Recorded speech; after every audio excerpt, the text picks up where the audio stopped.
Clotbuster são os nomes dados ao alteplase, que é o TPA, e streptokinase.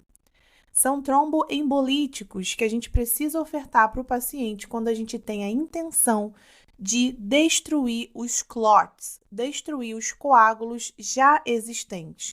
A primeira coisa e muito importante que a gente precisa saber nesse momento é que trombolíticos não previnem coágulos.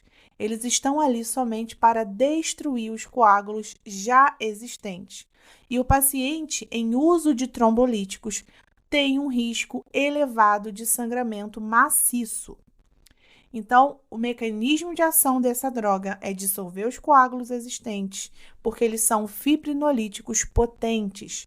Então, ele vai ser indicado para o infarto agudo do miocárdio, stroke, que é o AVC, DVT, que é a trombose venosa profunda, ou até mesmo embolia pulmonar. As formas de administração desse medicamento são muito importantes.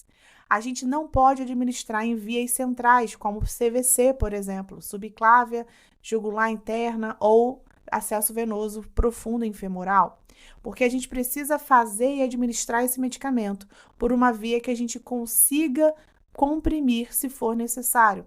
Então, precisa ser uma via de inserção periférica, como o acesso periférico IV ou o catéter de PICC. Os efeitos adversos, como mencionado, é o sangramento maciço. Então, esse paciente, no momento em que estiver usando Clotbuster, não vai poder tomar medicamentos subcutâneos, intramusculares, porque isso tudo pode fazer com que o paciente tenha um sangramento não esperado. Agora, notes importantes. Para administrar esse medicamento, o paciente precisa tomar entre 3 a 4 horas e meia do início dos sintomas de dor, ou do início de sintomas do stroke, por exemplo. A gente vai avaliar o paciente antes de administrar esse medicamento.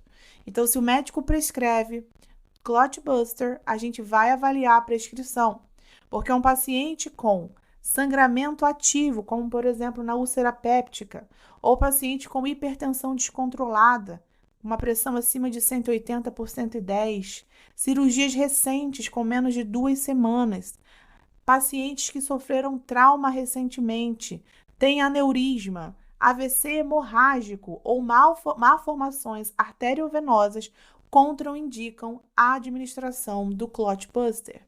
Então, a gente vai precisar clarify order, a gente vai precisar comunicar ao médico e perguntar para ele se ele vai prescrever uma nova medicação, porque para esse paciente com essas características, ele não vai ter indicação.